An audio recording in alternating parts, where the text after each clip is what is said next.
Bunun bari adam emес, bu arık менен жасалган. Sen кандай аракет кылсаң, ошол аракетти сага жооп берет, кайтарат.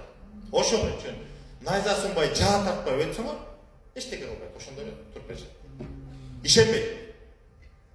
Алмамбет жол баштайт өзү. Тигүүчү аркасынан акырын шашпай башат. Аман калбай деп. Тигилер коркуп калышат да, биринчи жол көрөт.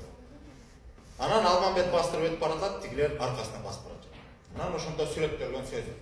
Көрпүгөн адам өтпөдү, баары сүрөт жан эмес.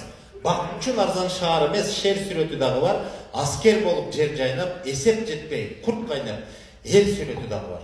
Барган адам сот болбос, асты батка көстү суу, аңгемеси муна болот.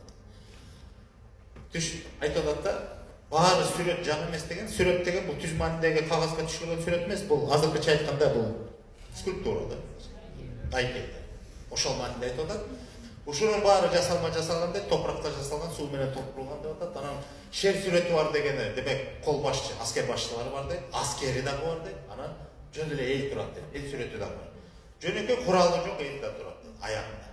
Ошонун баарын аралап өтүп, ошонун баарын көрүп атышат.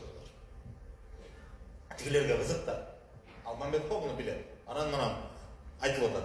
Көктөкө мени бери чубак абадан шашып болду деп, айтып берген муну деп, сыргак турады, Алмамбеттен сурады.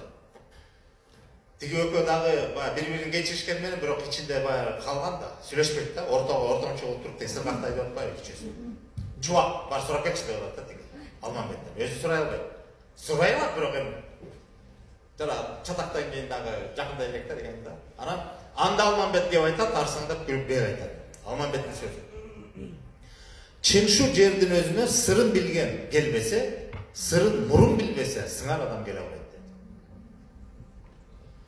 Анан ушул жерге келгенде бул эми Чыншу деген жердин аты, же бир адамга таандык болгон жер деген мааниде